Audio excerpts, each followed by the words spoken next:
Welcome. Let's talk about the Creative Cloud Photography Plan update. So, how many of you take pictures? Awesome. How many of you consider yourselves to be photographers?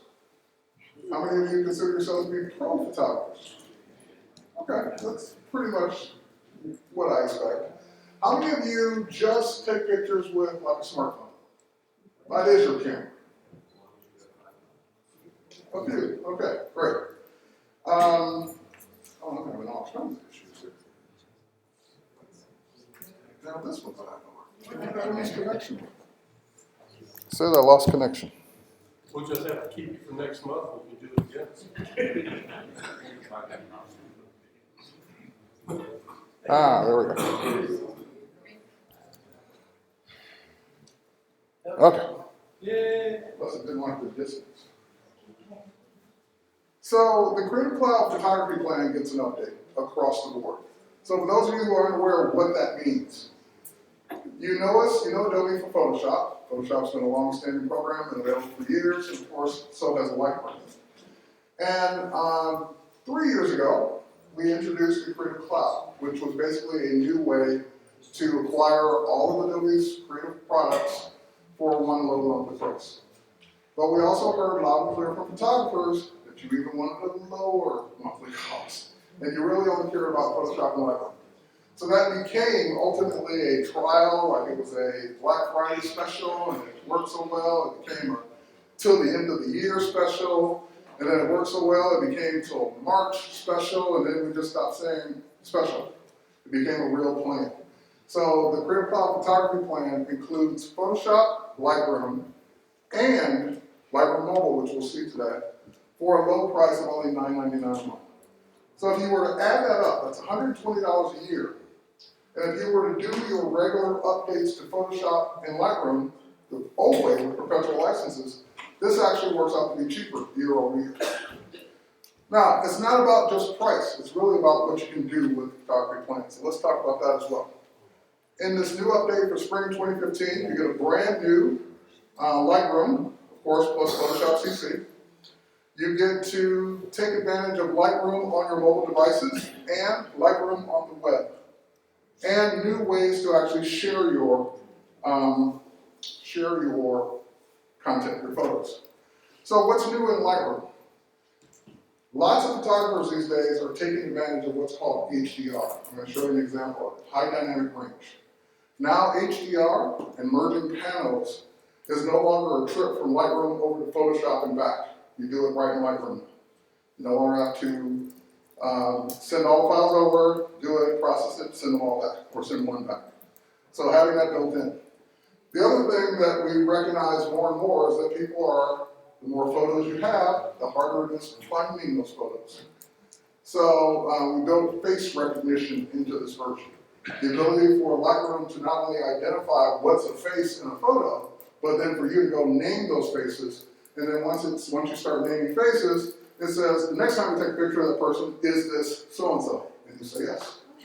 And it will automatically tag. And then you can search for people based on any photo you've ever taken of them years and years and years going forward. The big one here for people that work in a develop module and are not, or are wanting it to be faster, Lightroom the team spent a lot of time updating the develop module to take advantage of what's called your GPU, your graphics processor unit. So for people that are on even a 4-year-old MacBook, the processing speed in a develop module is thousands percent faster than it was. And of course, we were already on iOS for iPhone and iPad. We came out with Android phone not long ago, and with this release, we're also doing Android tablet and more. So here's just a quick look at the GPU enhancements. So as you can see the bars here. So for example, on a 4-year-old MacBook Pro, running into the store filter, 1,233% faster. Just taking advantage of the GPU. So it's not just about the latest and greatest machines, it's also going back and testing it on the older machines that a lot of people are still using. And if you don't have a GPU that's compatible, you have a machine that, for whatever reason, has an older graphics card, you can still run Lightroom, it'll just still use the CPU as it always did. And with that, I think it's demo time.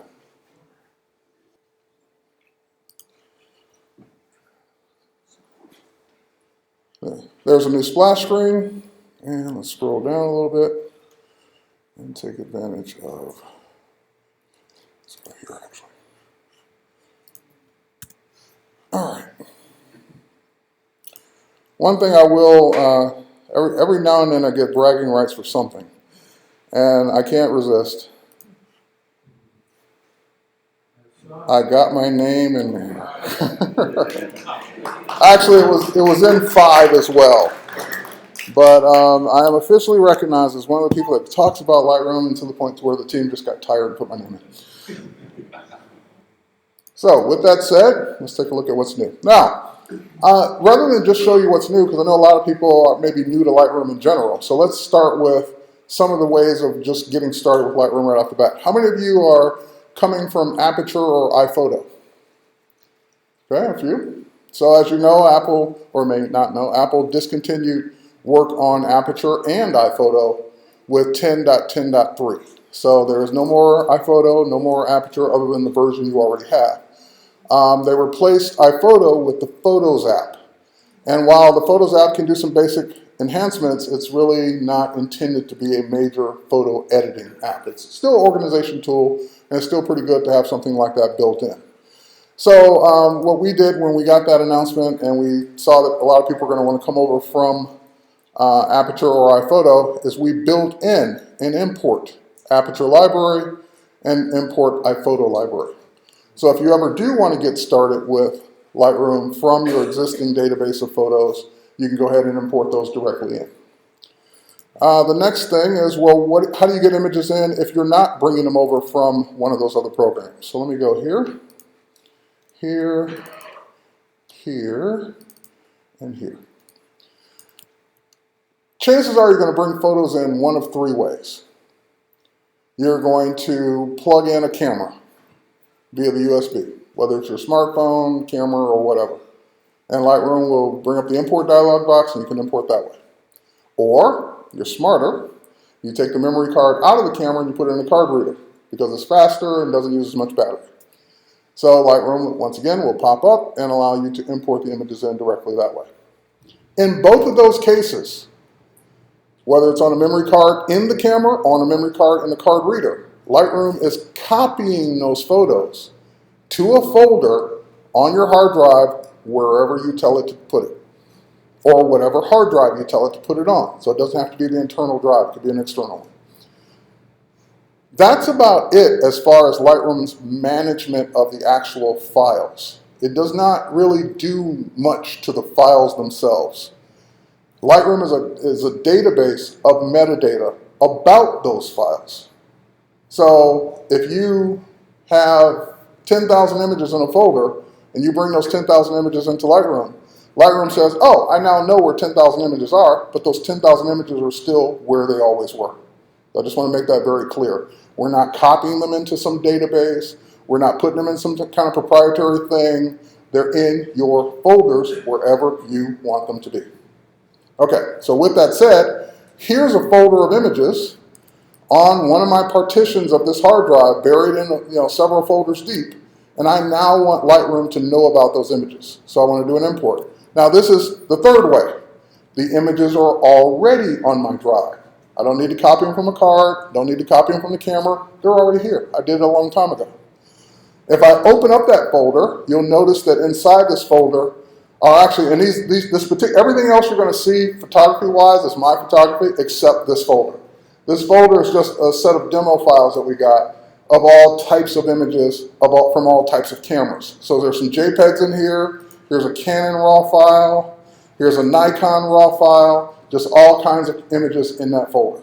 So shot from different cameras, shot in different locations, whole 9 yards. So I'm going to take that folder and just simply drag it on top of the Lightroom icon just as a quick way to get to the import dialog box. That will take me to the import dialog box, and the import is a workflow from left to right. On the left-hand side is where it's getting the photos from. So if you stuck in a memory card, the memory card would show up here. You plugged in the camera would show up here. plugged in your iPhone would show up here. So it's just copying it from whatever the source is on the left. The middle is the images. It's which ones it's going to bring in. It assumes you want them all, but if there was ones you didn't want, like this one that looks like it's out of focus, then you can say, don't even bother bringing that in, because I already see I don't want it. So you can turn off the ones you don't need.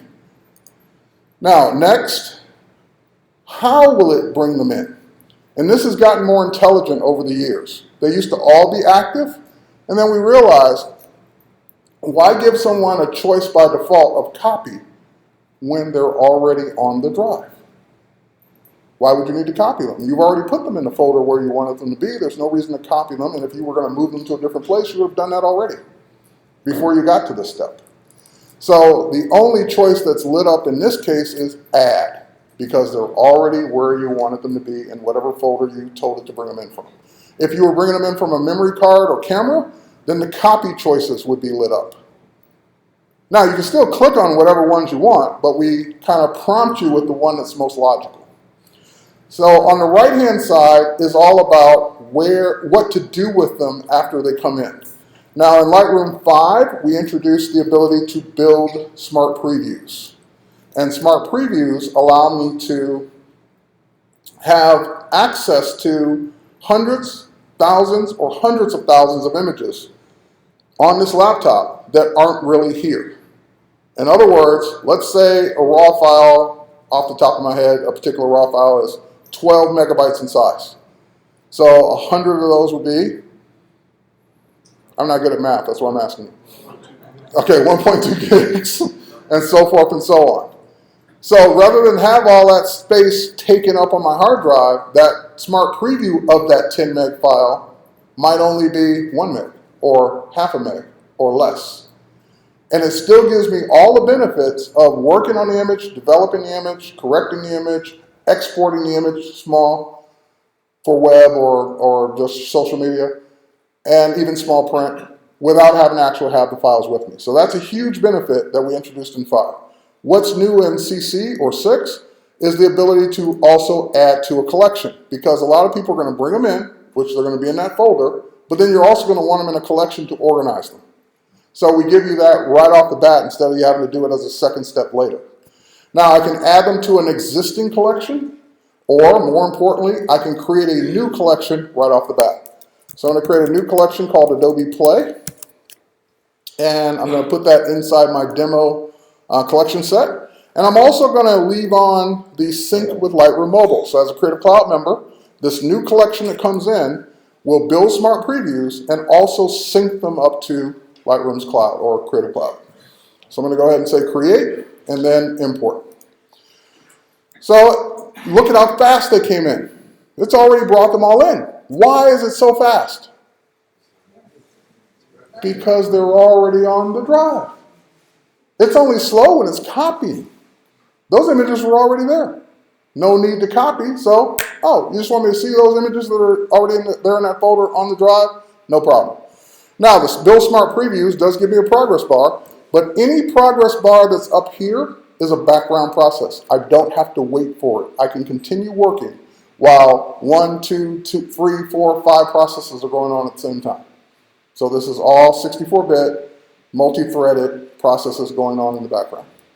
Now, while we're waiting for that to finish, I'll scroll down and show you the collection, and you might say, well, hey, that collection didn't put the images in it.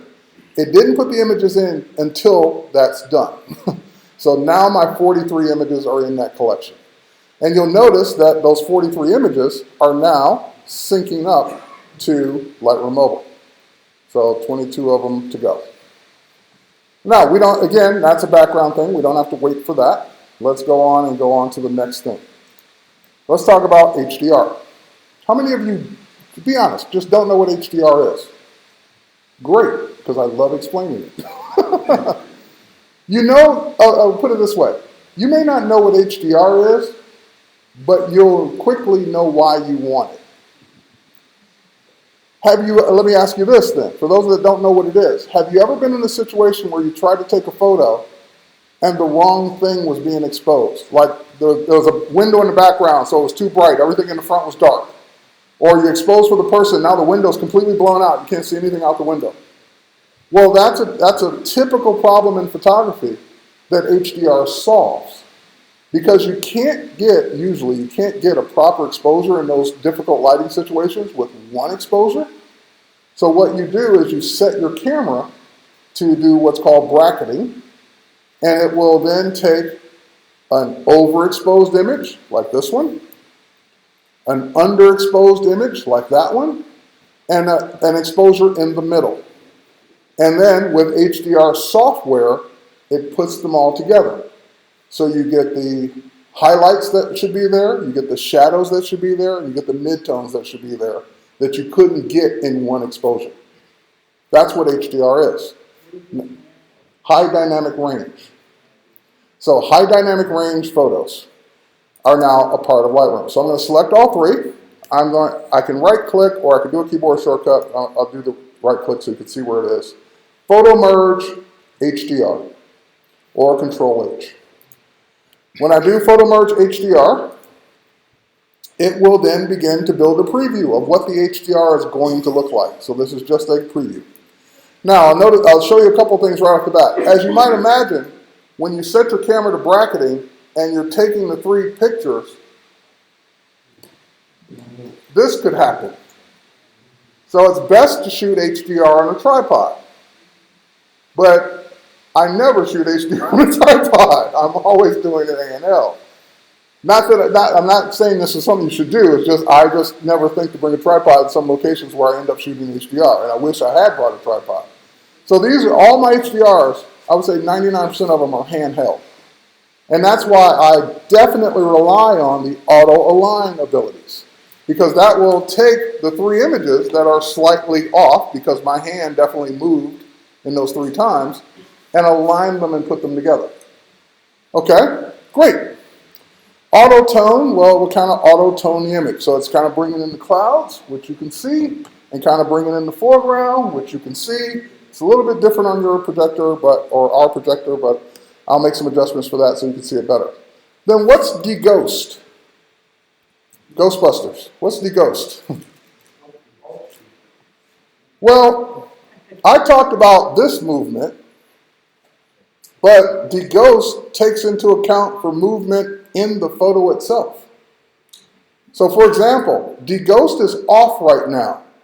Look at this picture for a second and tell me what might have been moving in the picture. Those camels, yes. Let's take a look. And we will see something that we don't want. We will see half camels. There's only two. It's only supposed to be two camels there. But this one moved a little, and the HDR put together the three frames where it had moved forward a little. So same thing. This one moved forward a little. The HDR put together the two frames where it had moved forward a little. So deghost can say, I'll fix that for you. Let's do low. Of course, it has to build a new preview based on the deghost. And it even shows me in red, in case I didn't know, where it's making the adjustments. Now we have one camel and one camel. Or horses. That's a camel. Those are horses. Yes, correct. So, my horses, thank you, are now back together, back to the way they should be. They're not disemboweled. All right, so now I'm going to go ahead and say merge, create the actual image based on those three. And again, background process. I can go start working on the next HDR, build up that preview. I can go start working on the next thing, do whatever I want. I don't have to wait for that to finish. So anytime it's up there, it's a background process. You can go do other things. But since it is fast, we'll let it finish. All right, so it's finished. And here is the new, and I want to point this out because it's very important. It creates a raw file. So it's not making a JPEG that you're stuck with or some other pixel-based image that's locked in. It's giving you the same quality and benefit as if you had shot just one exposure that worked perfectly. So you end up with a 16-bit raw file. Now from there, I can go into the develop module And usually you're going to go into the develop module and make it better. Why do I have a little white space around it? Auto align. Because when it did the align, it was off a little bit and it didn't know how to crop for it, so it's letting me do that step. So I'm going to go ahead and hit the letter R for crop. Some of you got that. All right, the letter R for crop. And then I'll go ahead and crop it in to get rid of that extra white space. All right, so now, and that's non-destructive. Any of the adjustments I make in the develop module, I can always come back tomorrow, the next day, next year, and undo or change. So if I hit the letter R on this image again, the crop is still there. If I quit Lightroom, come back next year, the crop will still be there. Okay, next. Now I want to do some things to make this image stand out a little bit more. So I have to look at your screen and see what you're seeing. No. Bring exposure down. Maybe just a hair. I always increase the clarity in my landscapes. Makes them pop a little bit more. You can also do vibrance, make the colors pop a little bit more. And again, saturation, because it is a landscape. If it was a person, I wouldn't usually use saturation. I also have a point curve where I can adjust and see if I like the adjustment there. Let's see if I do a strong one. Actually, I like the strong one better. Now, the sky is good, but honestly, it's not good enough. Why? Because I was shooting this at the worst possible time of day, middle of the day, because it was either go shoot the pyramids or don't at all, because I was there on a business trip, so this was my only time and day to do it, or don't shoot them. So shot them, got it, but bad sky. So why not take care of the sky and make it better in Lightroom using the graduated filter? So graduated filter, pull it down, and now I can adjust and make my sky bluer and adjust the exposure of the sky. Make it more dramatic or less. Now, you mentioned that you can do a 16-bit raw file. You can actually do a 32-bit and get a little bit more latitude. now with the built-in feature that I just showed you. So if you want to do a 32-bit HDR, then you go to Photoshop. You do it right in Lightroom. Not 32-bit, not unless you know something I don't, which is possible. We'll talk later. Okay. Julian Call said no, so I asked. What's the difference between changing the temperature and increasing the saturation on blue? Your choice. Anytime I show something photography related, I will get a question like that. And my answer will always be, then do it your way.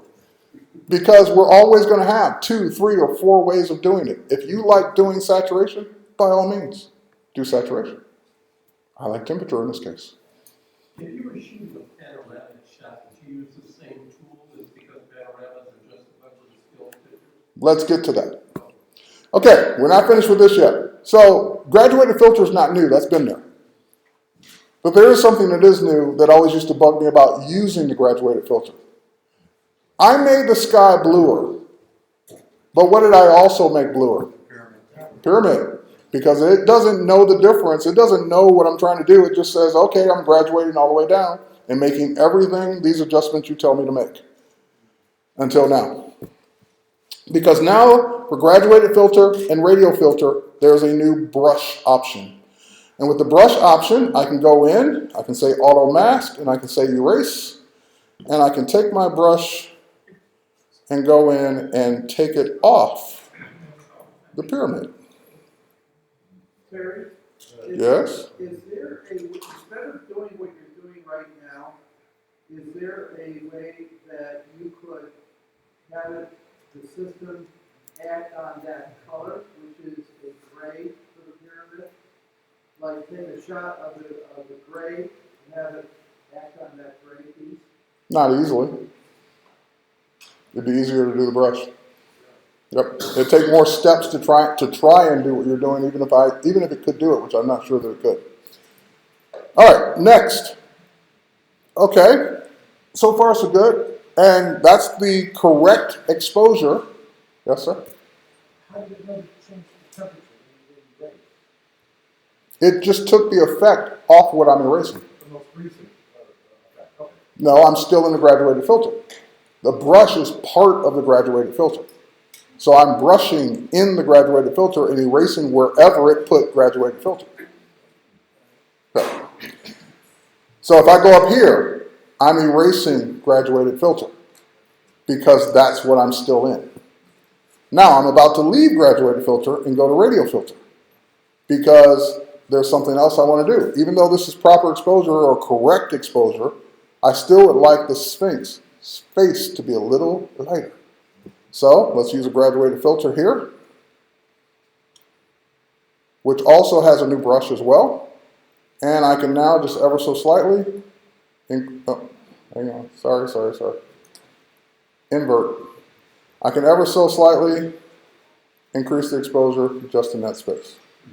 And if it were spilling out onto the pyramid, what would I do? Brush, right, because it now has a brush as well.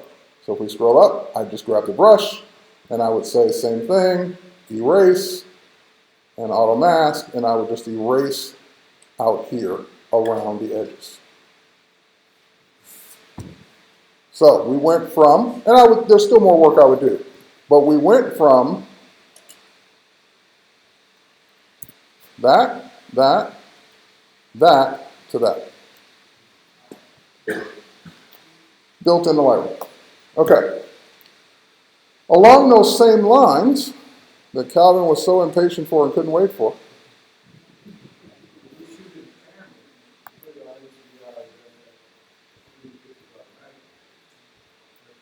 it depends on the camera, but normally it's a bracketing mode. Hey, Lou, how you doing? Here's a panel. So these are images shot like this, click, overlap, click, overlap, of a castle in London that I shot. And what I want to do is take all of those images, Control or right click, Control A or P, no, it would be Control M for merge to panorama. And that will take all of those and stitch them together as one long panel inside Lightroom.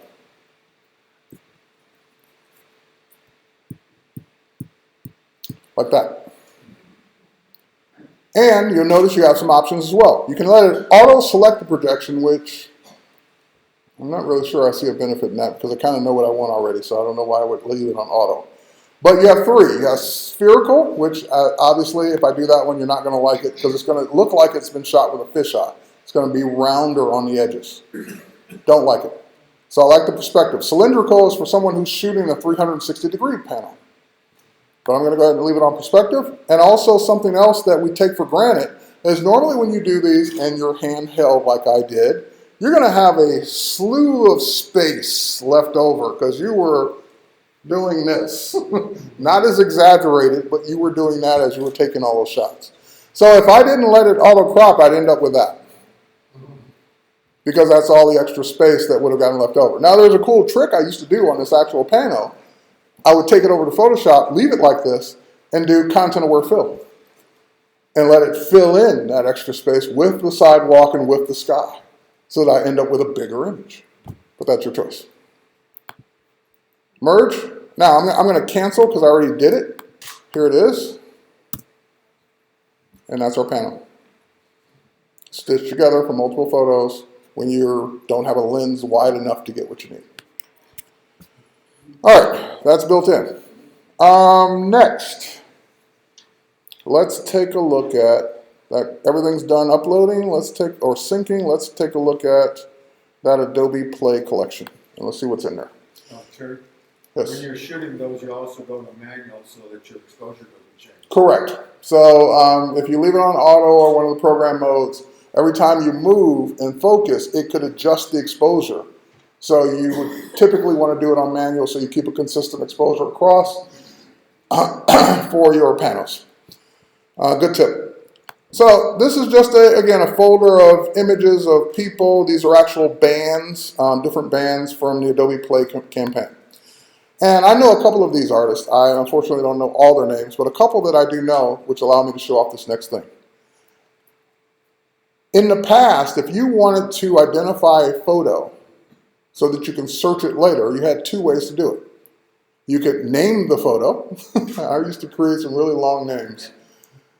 So-and-so in Paris at the bridge, at the this, at the that, .jpg. Okay, so that's one way. But then we got lucky and we got keywords. So in the keywords, you might go in and you might do Asian, blue background, and wrinkled. All the things, because what I'm thinking about here is, what might I look for one day? Gray sweater, whatever. Those are all the things I might someday search for. But more importantly, what might I search for when it comes to people? Their names. Like, who is that? And in the past, you still can, you could go and put her name in the keywords as well, so you could always search for her. But that would require you to manually go through and look at every photo to see if it's a person in it or not. Because every photo you take may not have a person in it. Work with pets. Does what work with pets? Photo recognition, face recognition, if you have a dog and a cat. I don't think so. I don't know. I haven't tried it. I don't think so. Because I've not seen anyone do it. That doesn't mean it doesn't work. But they do have red eye. They do have red eye for pets, right? Pet red eye removal.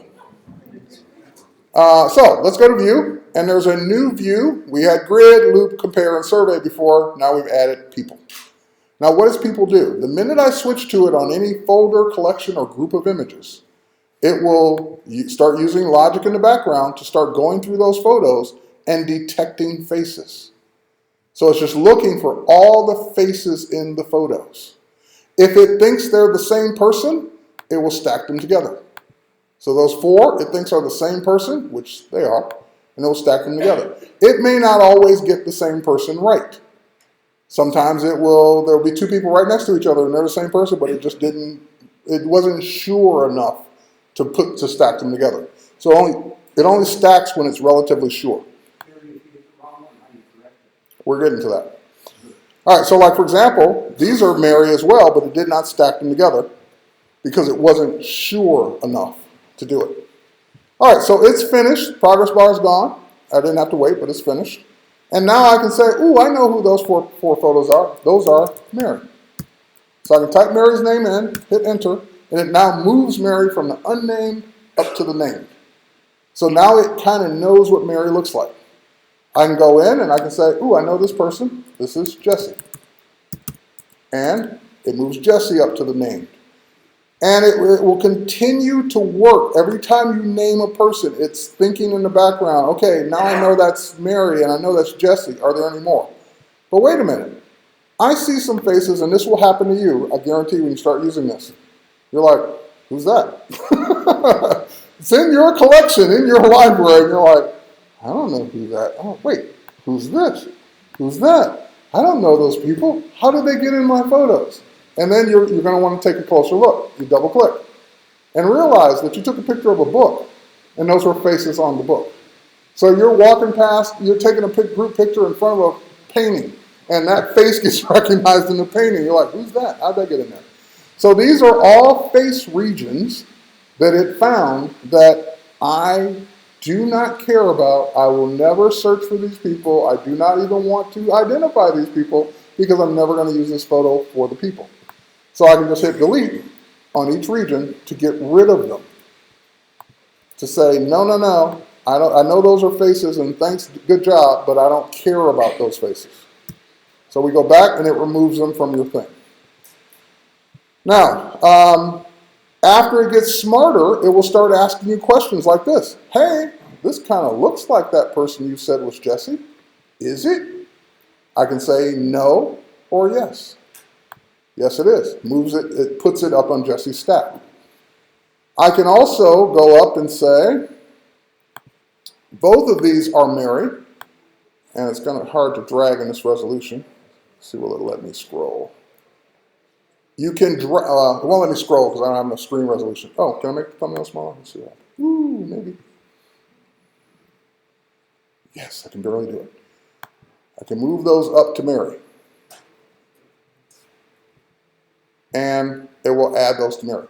So you can take a whole selection of images and drag them onto one person and say, yep, that's all that one person. Now, again, the beauty of this is that it's doing it for multiple people in the same photo. So I don't know these guys, but they're famous band members, but I don't know their names, so we're going to give them names. We're going to say this is Jeff, and this is Jason. All right, so Jeff and Jason have now been identified in the same photo. If we go back out, there's now a see, and it's starting to say, is that Jason too? Is that Jeff too? Yep, they sure are, and it will keep identifying. Now and I could, of course, drag up that's Jeff as well. And when it doesn't work, let me see if I can find an example. Meaning it won't recognize a face at all. Hold on, let's see here. Here, neither one of those got recognized. Why? Angle. If it's a complete profile, looking down, obstructed view, it's only software. It can only go so far. It only knows so much based on what it was programmed to do. So it's saying, it didn't even say who they are. It just says, I don't even see faces in this photo. So in that case, if you still want to identify them, no problem. There's a face region tool, and you just drag out the face region over the actual faces.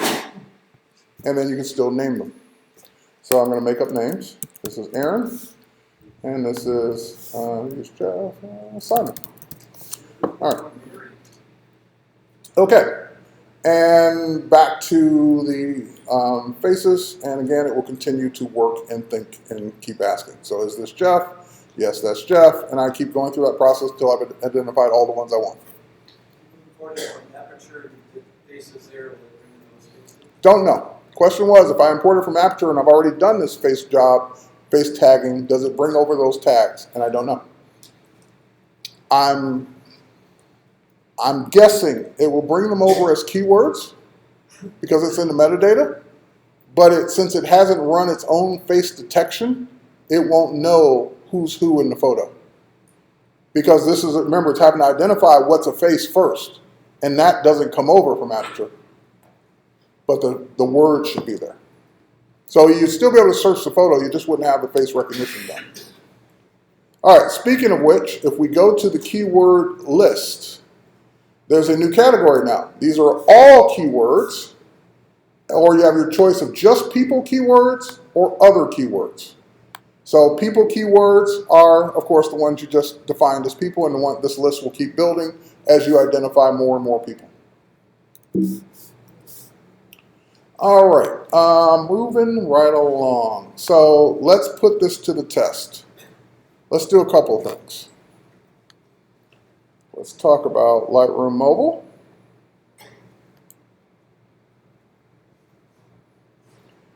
And let's do it this way.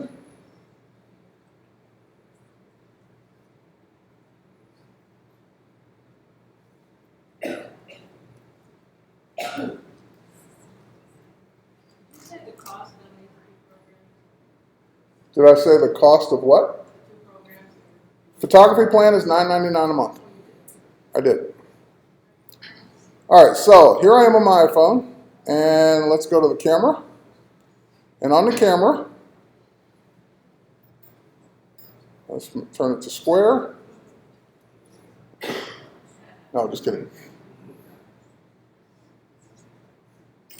Now, of course, that's on the camera app in iOS. What I'm now going to do is launch Lightroom for iPhone. And I have a collection called On the Go. By the way, here comes the Adobe Play collection. But I have a collection called On the Go that automatically brings in any new photos that I take. So if I just go to my On the Go collection, there's the new photo that I just took. I'm going to now select that photo and move it to the Adobe Play collection. So now I'm moving it to that collection. And if we go to Adobe Play, it will then add this to the collection. And here, let's put it in reverse capture time. There we go. It will add it to the collection. And the three little dots going on here means that it's syncing with Creative Cloud. So it is uploading the full resolution of all the photos I take that I add to Lightroom Mobile up to Lightroom Mobile and then down to all my other devices. So when I get back to my computer, get back home, any pictures that I've taken will ultimately, waiting on the network here, will ultimately show up in Lightroom Mobile. So it sees 43 photos. Let's wait for it to finish. I still see my, 44 just came in. So there I am. And not only did I just come in, but what did it already do? Recognize the face. Because it said, oh, there's a face. Let me identify the face and take care of it for you. And I know that guy. I'm fond of him. Bit of a hack, but he's cool. All right, so there it is. Face recognized. It's like mobile included in $9.99. Absolutely. How much? Unlimited. Download that. How do I download what? The app on your phone. Is that from iTunes? From the App Store. As all apps on your phone are coming from. Would it show that as a purchase, or because you already have? All the apps are free to download. You sign in with your Adobe ID to use them. So, yes.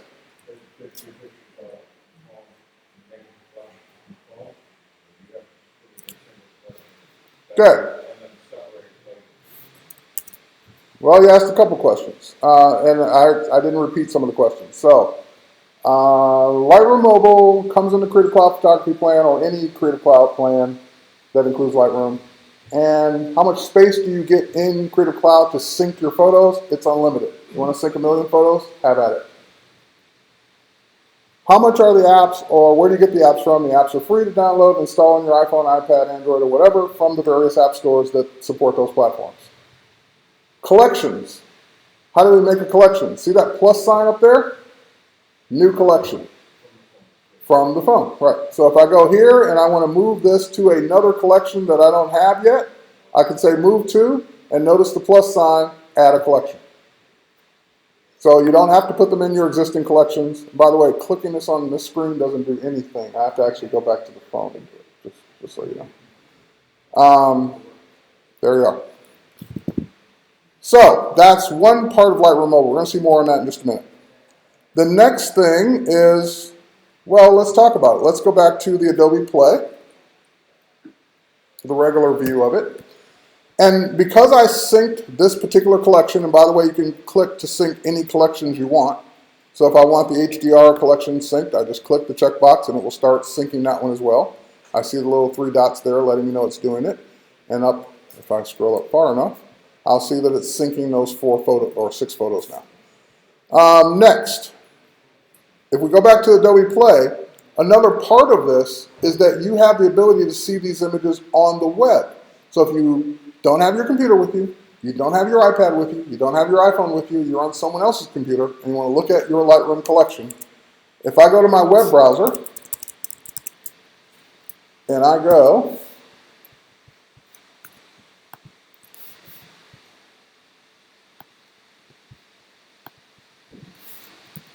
lightroom.adobe.com,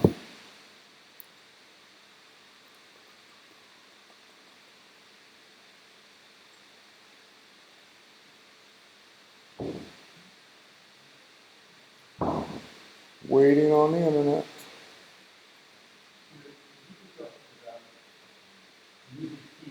Yes. Yes.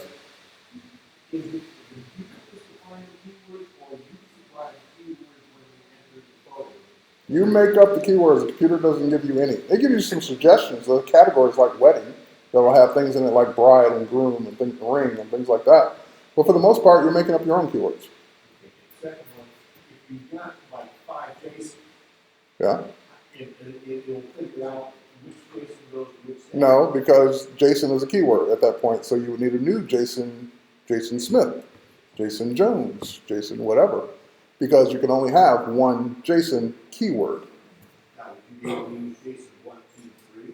You can use whatever you want. They just can't be the same. All right. And I don't know why you wouldn't want to use the last name. It'd be easier to remember than 2, 3, or 4, but that's your choice. All right, so here's the Adobe Play collection, and you'll notice, and this is new in Lightroom Mobile as of this release, is now, just like you asked about creating collections on the iPhone or iPad, you can now create collections right here, right here on the web as well. So you want to create a new collection on the web? Great, but why would you need to do that on the web? Well, because once you create a collection or you have existing collections, you can now upload images directly via your web browser to that collection that will sync back down to your desktop and all your other devices. So if I'm on a computer and I want to grab some images that happen to be on that computer and I don't have Lightroom on that computer, all I have to do is go into the web version, upload those or add those images, and when I get back to my other computer that does have Lightroom on it, they will already be in that catalog in that collection. So here they are. And awesome, great. And the one we did is at the bottom there. There I am. Okay.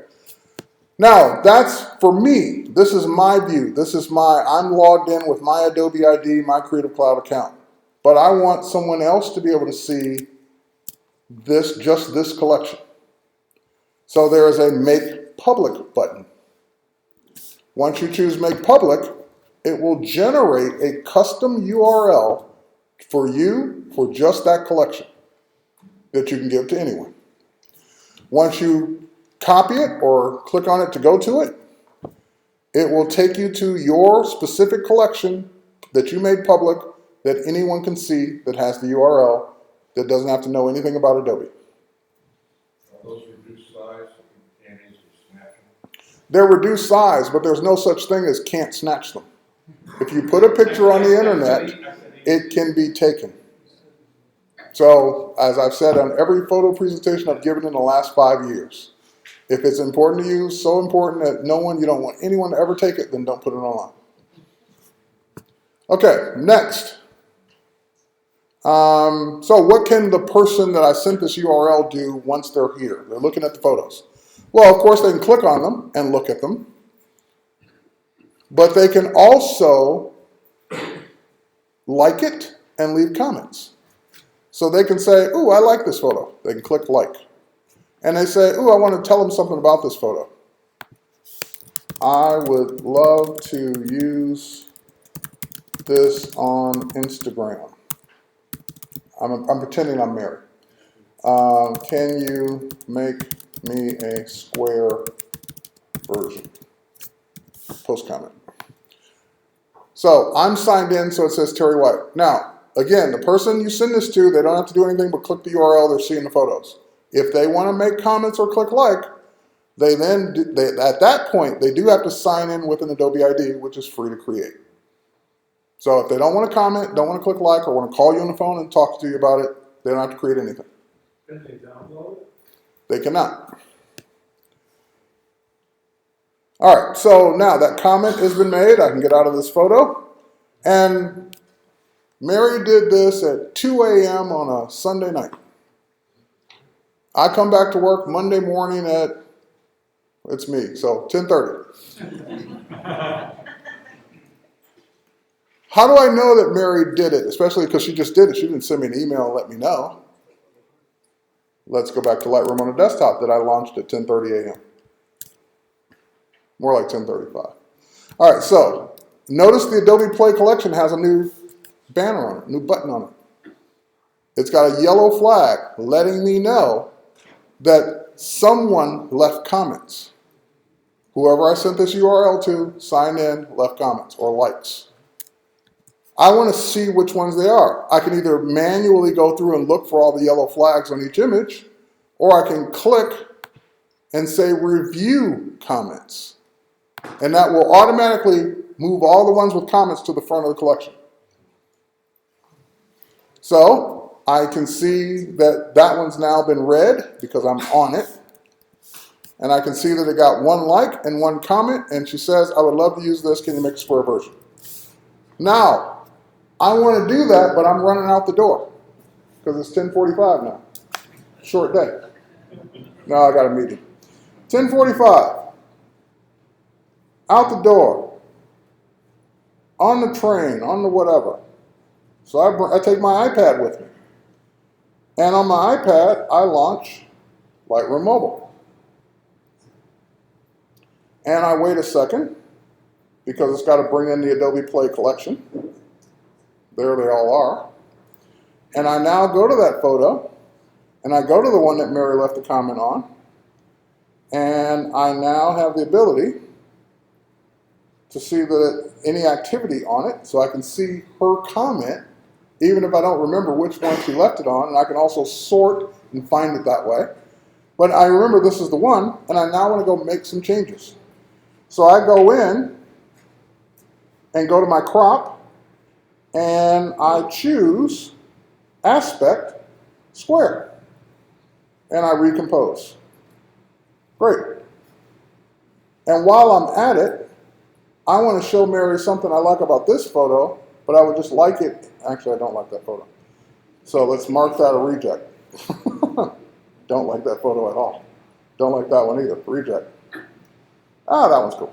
Okay, so let's go in and adjust it, and let's give it some looks. So again, go to my exposure, make my adjustment to the exposure, make it a little darker. And let's go into my presets, and let's use one of the creative presets. Let's use the split tone. Cool. So we did something creative with that particular photo. Now, these photos are already synced to Lightroom Mobile. They're already in the cloud. The adjustments I'm making now are the same non-destructive adjustments I would have been making on the desktop. So Lightroom Mobile doesn't have to sync any photos back and forth anymore. What does it sync now? The metadata, just the adjustments. So if I head back to my computer when I get back to the office, those changes have already been made. Because the metadata went from my iPad, Lightroom Mobile, back down to every device. If I look at these pictures on my iPhone, they're already adjusted. And they're adjusted non-destructively. By the way, you'll also notice that the reject flags got put in as well. So if I'm just using my iPad to review photos, which ones I like, which ones I don't like, when I get back to my desktop, I can delete the ones I don't like. All right, so there's a square one. And I would now choose export and export this out to or for web. I already have a preset set up that's basically going to put it in a folder on my desktop called for web, which I don't think I have that folder anymore. Let me go recreate it real quick.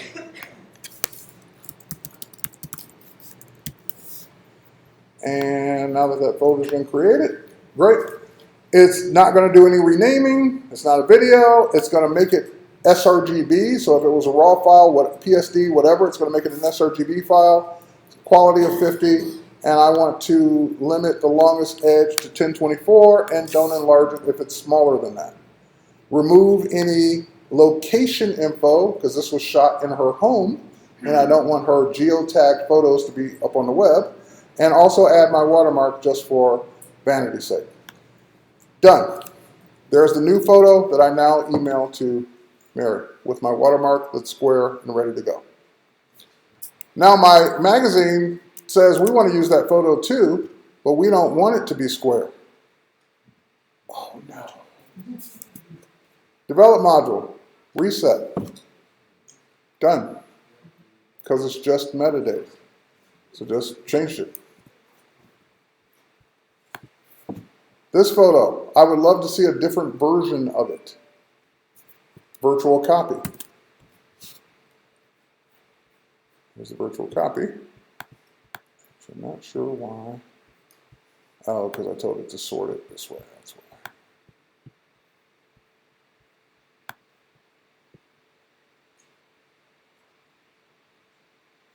Put it back up there. Let's put it next to it. There. Okay.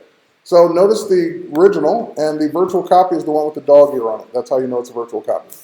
So the virtual copy, I can go back to the original, and I can say on the original, develop, reset, get that photo back, and now I have this version, and on this one I'm going to create another virtual copy. There it is, and I want to do something totally different. So go into the develop module, and let's make it black and white. I have some presets. Now, what's the develop module for those of you who never use Lightroom? If you've ever used Camera Raw, the develop module is Camera Raw. But it's one step better than Camera Raw. Because one thing the develop module gives you that Camera Raw doesn't, all the sliders are exactly the same. Same ones that you would find in Camera Raw. Except with the develop module in Lightroom, I have preview. I can see it before I do it. In Camera Raw, I have to do it to see it. So I like that black and white. And so now I have the original, the one I did on the iPad, and that one. And it's syncing all of those to Lightroom Mobile. So if she refreshes her web view, once the sync is done, she will see the new photos. On the public URL, do you restrict it to just one or two people, or is it public in the truest sense? It's public in the truest sense. Anyone that has that URL can see the photos.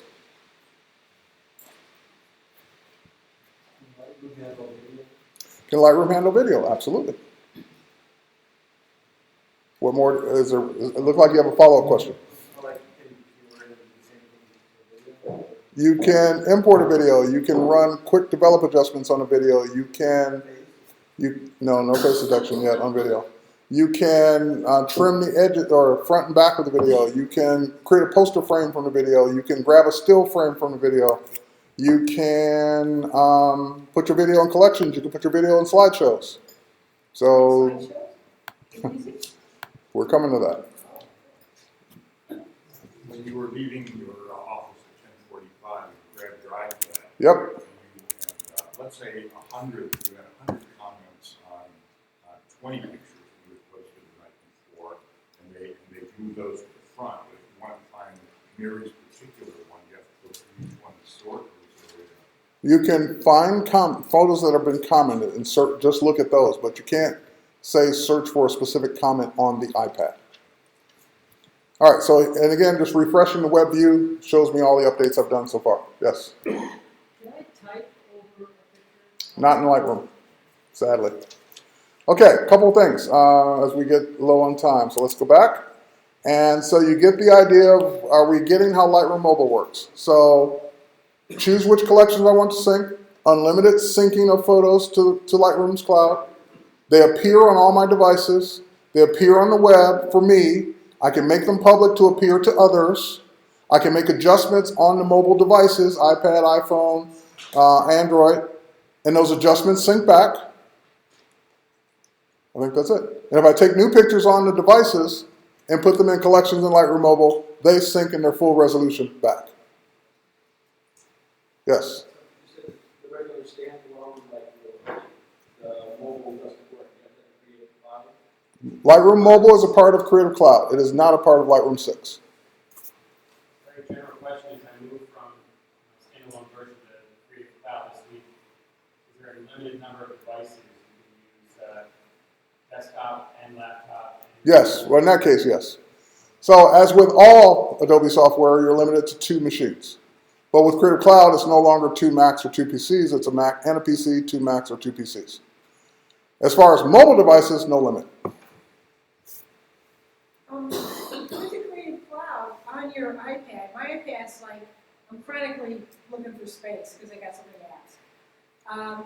Is it looking on the web at these pictures, or are they on your iPad thinking of space? Good question. The question is regarding space and what's being taken up by these photos. So these photos are existing on the cloud. They're only downloaded from a caching standpoint if I actually go in one. So you'll see it might be blurry for a split second while it's actually downloading the full resolution of that photo. So the rest of those are really not on the iPad or taking up very, very little space.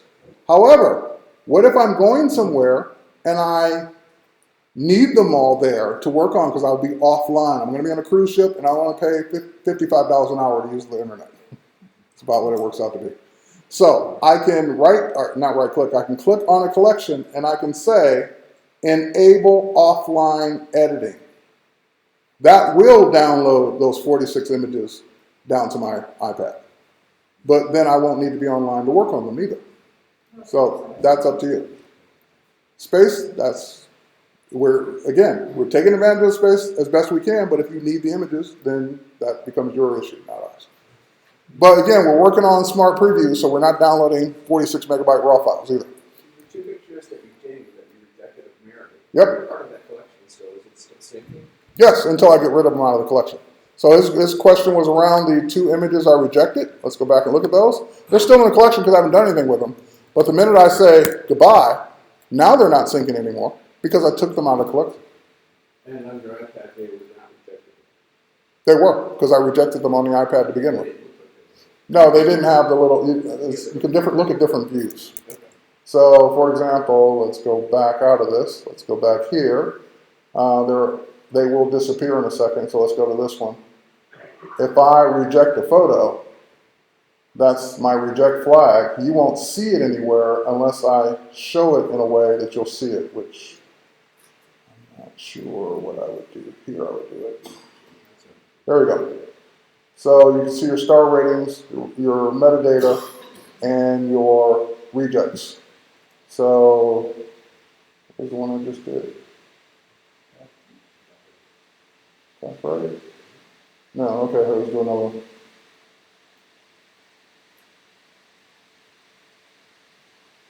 Hold on. There we go. Reject that one. And now go back out.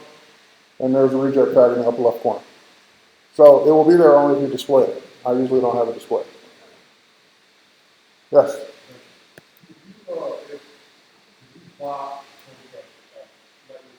Yeah?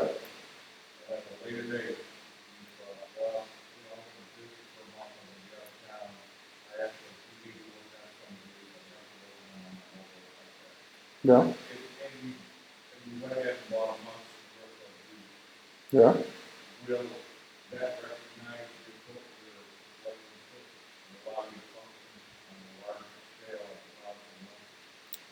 No.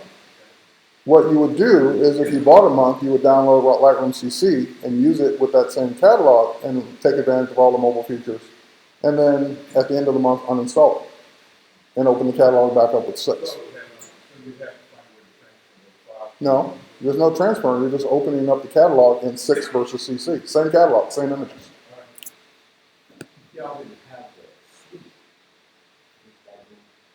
If you're already paying for Creative Cloud, the full thing, yes, Lightroom is a part of it, and Lightroom Mobile. No, no extras. Question. In the switching over from the full version to the cloud, what is your recommendation in terms of putting in the collection? You guys only need like 50. Well, it's not uploading 20 gigs, so it doesn't matter. It's only uploading smart previews. So don't talk to me in gigs because that doesn't matter. It won't be 20 gigs when it's uploaded to Lightroom Mobile. Okay, so my question to you is, you have to pay, they give you 20 gigs. No. Okay, that 20 gigs, you're talking about that. 20 gigs is part of Creative Cloud normal storage. Has nothing to do with Lightroom. That 20 gigs is for you to share files from like InDesign and Photoshop and other Adobe applications and your Creative Cloud libraries and things like that. Lightroom Mobile, unlimited storage, has no impact on your 20 gigs whatsoever. If you want.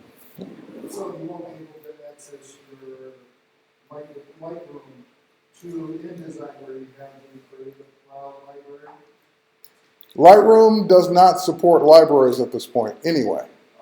So I'm going to show you something that you can do, but right now InDesign does not talk directly to Lightroom, never has. Yeah. I'm going to go from Aperture and input from Aperture.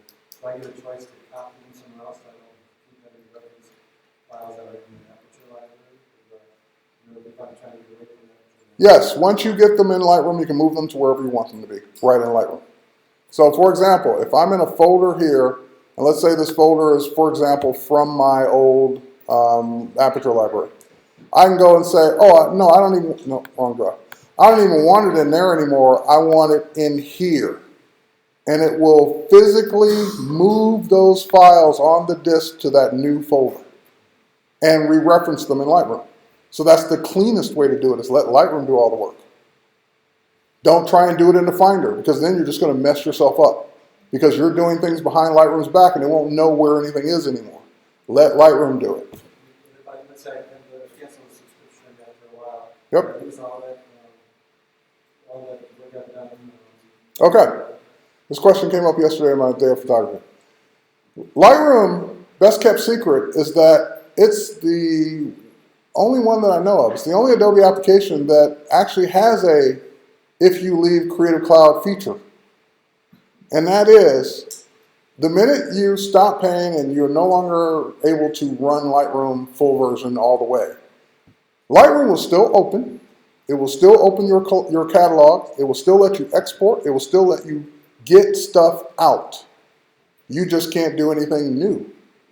You can't import any more photos. You can't change the photos. You can't develop the photos any further. But your collection will still be there. Your images will still be there.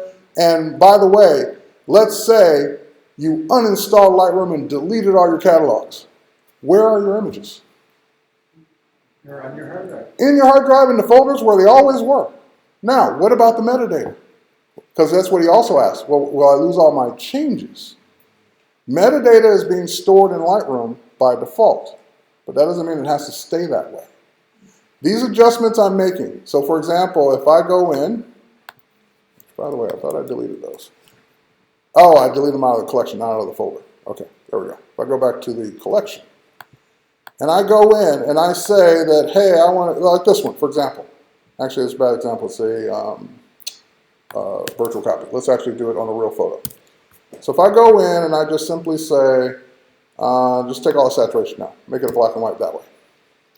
Well, that metadata was written in Lightroom's catalog. If I go and open that file up right now in another program, it will still be color. Unless I do one of two things. If I go up to the metadata menu and select all my photos and hit save metadata to file before I cancel my subscription, then all the metadata is written to the files or the sidecars. So you will have all your changes if you open them up in another program. If I don't want to remember to do that, and I never will remember to do that day to day, then I go to wrong preferences. Wrong preferences. Catalog preferences. And I always turn on automatically write changes into the XMP when the Lightroom is idle. So my changes are always being written to the actual, non-destructively, to the actual files. So that if I ever do open them up in something else, they already have the changes done to them. Because it's metadata. It's not changing pixels. So if it's a program that understands metadata, the changes will be there in the metadata, and it will display. Photoshop, Elements can open up raw files. If I make an adjustment that writes it to the DNG or the sidecar, Elements is going to display that black and white because it's metadata. Okay, next. Let's talk about presenting. Let's go to my landscapes portfolio, and I want to do a slideshow. Slideshow module's been there for years. In the recent versions, we added music, the ability to put videos in, but we've done something I really, really, really like, and this one's for you, Brian. This is something Brian has bugged me about in another program for years, to the point to where I just automatically tune it out. No, I'm just kidding. Bugs me about it for years. All right, I'll get to Brian's feature in a minute. Well, let's scroll down. All of this is the same. You can customize the heck out of your slideshow. But if we get down to music, we had music in the last version, but now we've added the ability to add more than one song. So if one song won't tell your story, or one audio clip won't tell your story, you need 3, you need 4, you can add them in and rearrange them, put them in the order you want, and it will play all the songs back to back. So that's... Can you adjust the song? No. Song needs to be whatever it needs to be coming in. So if you need to adjust it, I advise you to edit it in another program before you bring it in. So you can bring in your MP3s, your M4As, all your unprotected file types.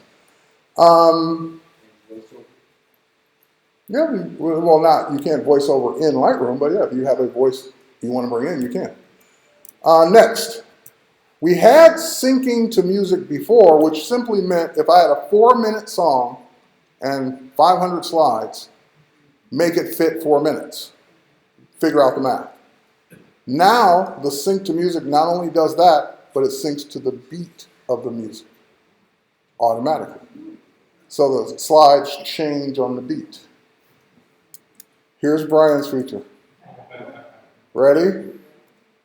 Pan and zoom. Automatic now. Just turn it on. You might have heard of it referred to in the past as the Ken Burns effect.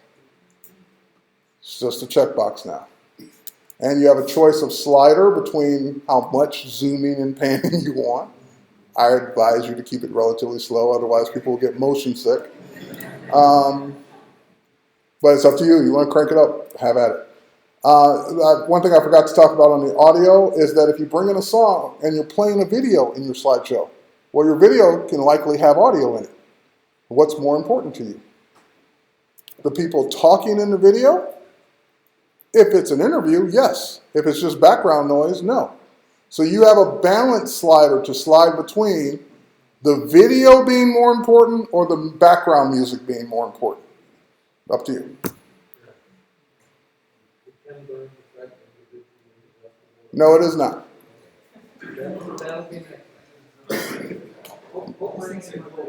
See, it never ends. You give him a little, just give him a little, and he's come back once more. It just never ends. Well, no, what he's asking about is, can you adjust the individual frames of the pan and zoom? And no. Now I got to work on something else for next version. All right, so you have a preview and you have play. You have also a new quality mode, and this is important for when if you're just previewing, meaning I just want to see what it looks like, then I don't want Lightroom to waste time building large previews of images that I don't need to see right now. So just give me low quality just to look at it. Then I have standard and high for the actual presentation. Preview means show it in the window. Play means play it full screen. Now I had a problem yesterday on their projector when I played it full screen. It actually was playing fine on my laptop, but it was only going to the first slide and stopping on the projector. So let's see what it does here.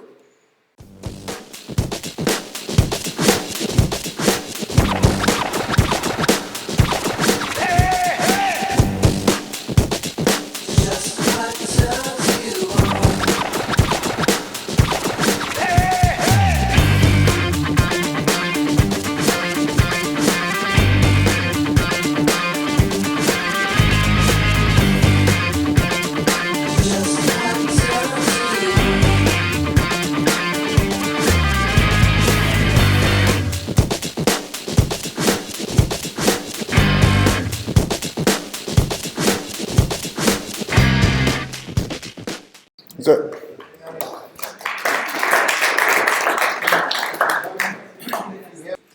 I will also, I think they know that because we also asked for manual for that too, but we didn't get it. Can you All right. work with DVD? I'm on the button right here. Let me get to it. So you can actually, once you're happy with it, you can export it as a video file, and you can do whatever you want with the video file after that. So you don't have to ask me, can you burn it to a DVD, put it on the web, put it on here, send it to someone, email it, whatever, put it in Dropbox. It's a video. Whatever you would do with a video, you can do. All right, now keep in mind, that music I just used was copyrighted. So if I were to try and post this meeting right now, unedited, to YouTube, this audio would be blocked because it would detect commercial music in my video. So keep that in mind when you're using audio, make it royalty free. You can do rock band. You use whatever music you want, that's what I'm saying. Make sure you have the rights to it. If you're gonna, especially if you're gonna share it and post it on social media. All right, so you can export a video. When I say export video, I get to choose what format I want it in. So I can say, make it 1080p, 16:9, do it, make my video.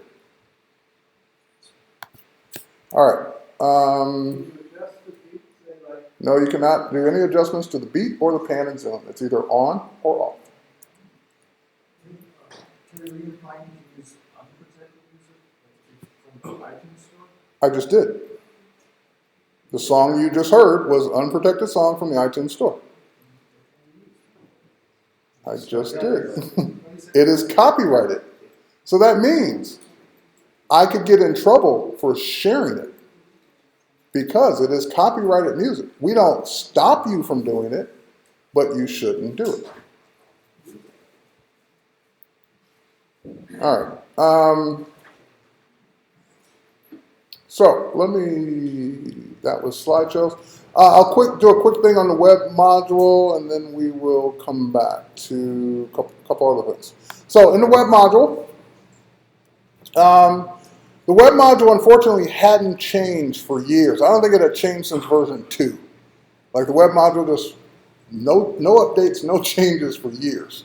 It still hasn't gotten any major changes in this version, but it did get a couple things I think you'll appreciate. Let me turn off the preview for a minute. First of all, got rid of all the flash galleries. Yay!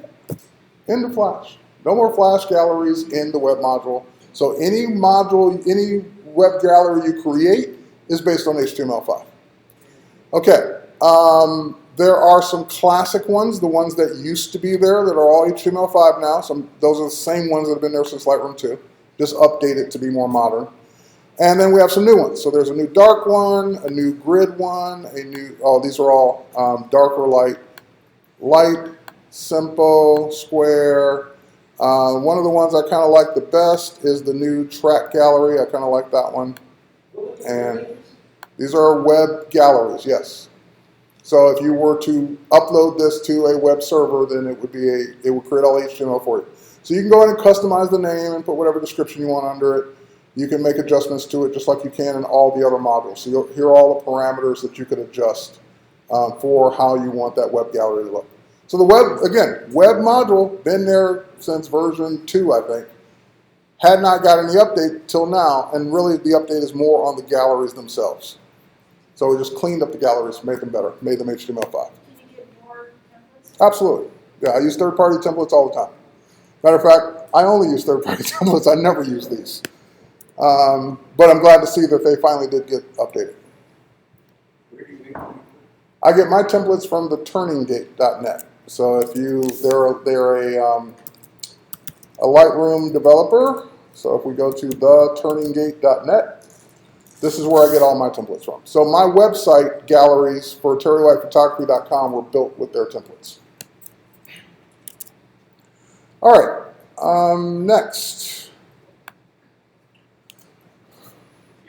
Slideshow is great. And oh my God, pan and zoom and music, oh my God, great, awesome. But Adobe has new ways to tell your story besides just slideshows and web modules.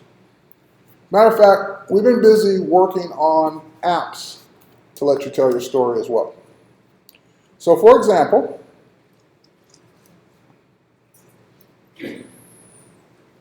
let's go back to the iPad if it's still running. It is not. There we go. And of course, we were in Lightroom Mobile. Let me get out of Lightroom Mobile for a second. And one of my favorite new Adobe apps, which is free on the iPad, is called Adobe Slate. There's two, really. There's Adobe Voice, which I don't know if I've ever shown MacGroup, but Adobe Voice was first, months ago, last year sometime, and Adobe Slate just came out.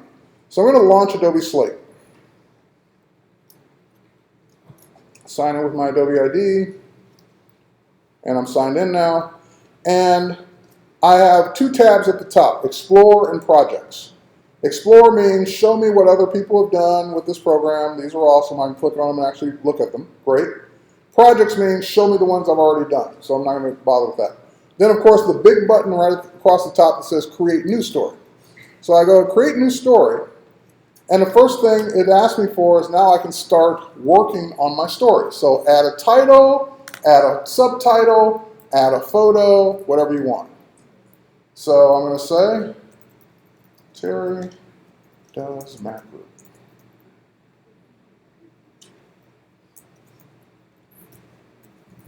Visit to the Motor City. All right. Now, I could just leave it at that, or I could say, you know what, I would love to add a photo behind that. So I go to Photo, and these are all the places I can get my photos from. I can find royalty-free photos on the internet. I can get them off my iPad, obviously, so if I already got pictures I just took on my iPad and grab them off there. I can take a picture right now with the iPad, I can get them out of my Creative Cloud folder, that 20 gigs we were talking about earlier. So if you just put an image in that folder and you want to get it from there, great. Or, more importantly, Lightroom. And lastly, Dropbox. So if I go to Lightroom, and I go to my on-the-go collection, well, earlier when you weren't looking, I took a panel of you guys. And so I can pull that right into my story. Now I can scroll to see the next part of my story. And at this point, it's asking me, what do you want to create next? I want to create some text.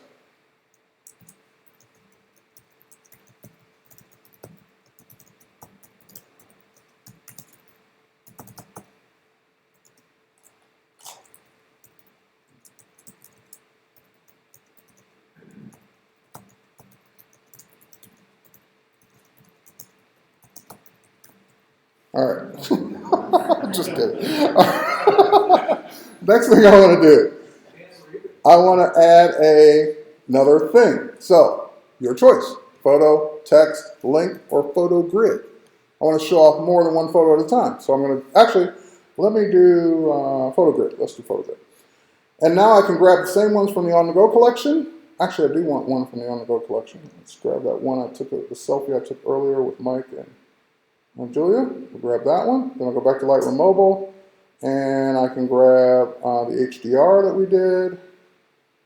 There's the finished one. Grab that. And in the Adobe Play, I'm just going to grab some random pictures. So here's this one. We're going to pretend we know these people and they're old friends. All right, let's go ahead and bring these in. Great. And as many as you want to fill up that grid. So let's say I want that one and I'm done. Okay, so I say that I'm done. Say that I'm done. There we go. And next, I want to create, I can put a caption on that if I want. So I can say, a few of my friends. And you can type as much as you want, copy and paste. I'm just doing it short to save time. Let's go ahead and create another one. This time I want to create a single photo that goes across the page. So back to Adobe Play. And I want this one that we did of Mary. And I don't want just a little photo. I really want it to be dramatic. So notice I have inline, fill screen, window, full width. I want a window. Now what that will do is create this cool scrolling window over the photo. All right, next. We're going to add text to that. I'm going to do Mary. And we'll add a nice big text for that one. And she sings. Okay, next. Another photo. And you get the idea. Photos, text, links, whatever you want. We'll put that one in. And we'll just make that one full width. Great. All right, next, how about a link? Button text. Join us at the next meeting.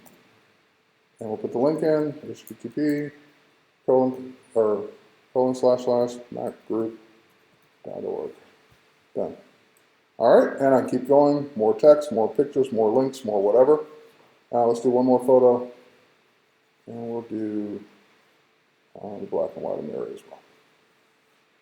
And we'll make that one, actually no, we'll make that one full screen. Okay, so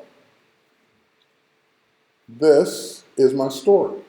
Now that I'm done with my story, and of course I can keep adding more pictures, more text, more links, rearrange things, whatever. I can even also pick a theme, how I want the theme to look. So we're on crisp. This is vintage. This is nightcap. This is whimsy. This is Bruce.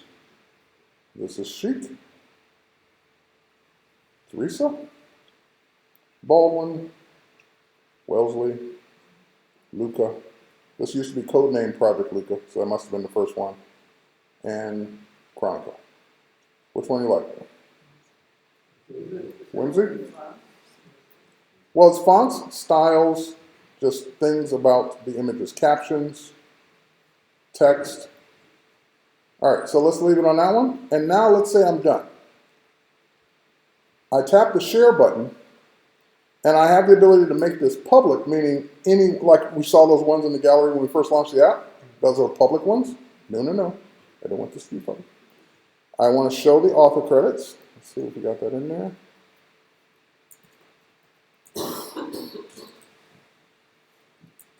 Right. And I can bring up. All right, let me pull in one of these. And it's bringing that one down from iCloud Photos. And now it's in there. Okay, done. And continue. So right now, it's uploading my story. What that means is it's taking the pictures from all the sources, uploading those, creating the HTML, uploading that, and then when it's done, I've asked it to copy the link to the clipboard. And from that point, I can then share that link with anyone I want, and they can go look at those images. Can you publish it as an iBook and sell it on iTunes? It's not a book authoring tool, so no. You could actually turn it into a storybook, you know. Okay, so it's done. I can now go in and let's say that I go back to my web browser here on the iPad and select all and paste. Could that be a PDF? I'm going to show you what it is. It just created a website for you, for your story. So as I scroll through the website, here are all the images. Here's the text. There's the link. If I tap that, it'll go to MacGroup's website. It's even got scroll effects, so she's zooming in as we scroll through.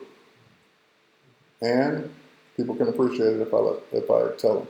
So at that point, I can now email that link, text that link, send that link to anyone, and they'll be able to look at my story. Yes? Quickest way to find text that needs to be changed, quickest way to alter the text and get it back up. Go back to Slate, alter the text, republish the story.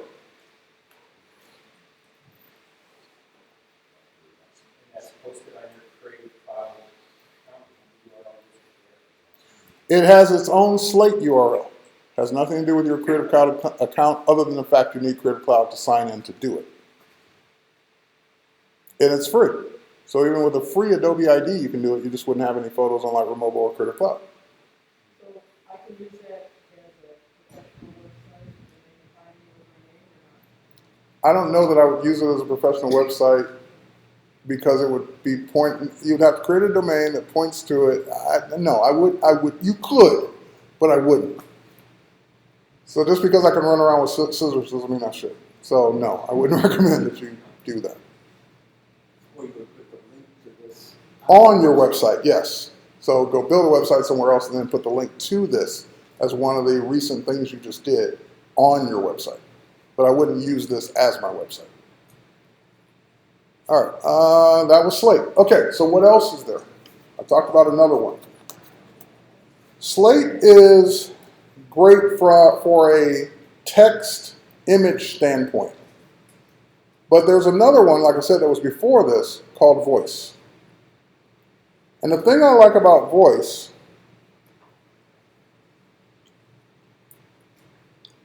hold on. Do this. It's making me sign in because I haven't used the app in a long time.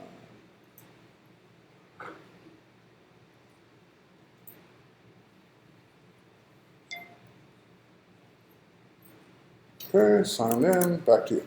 Okay, same concept. Explore, see what other people have done, projects, the ones you've done already, create new story. And what's your idea about? Visit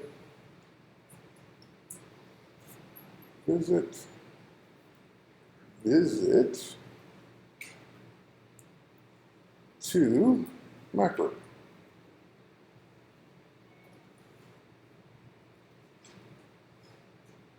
Okay, next.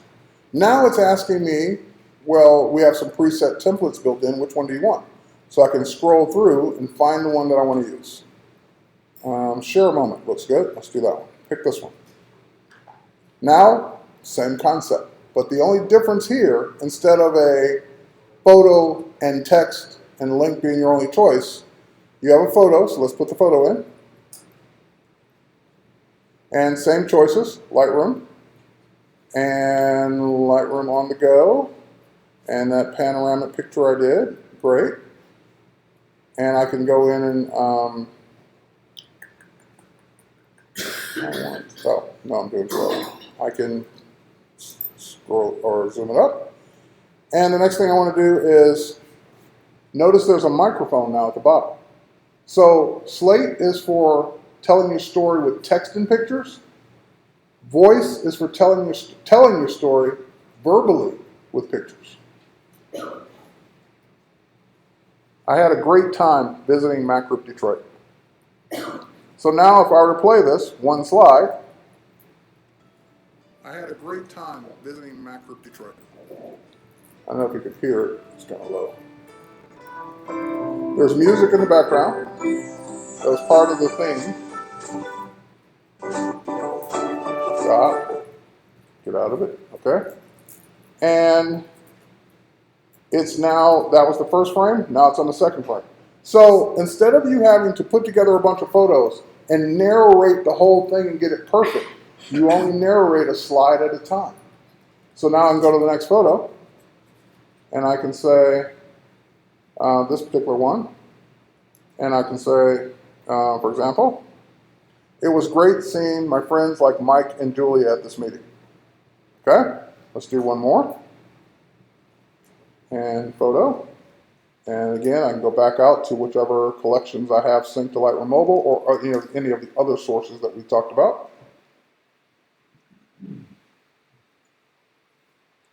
And I can say, here's one of the photos that we did using Lightroom. And one more.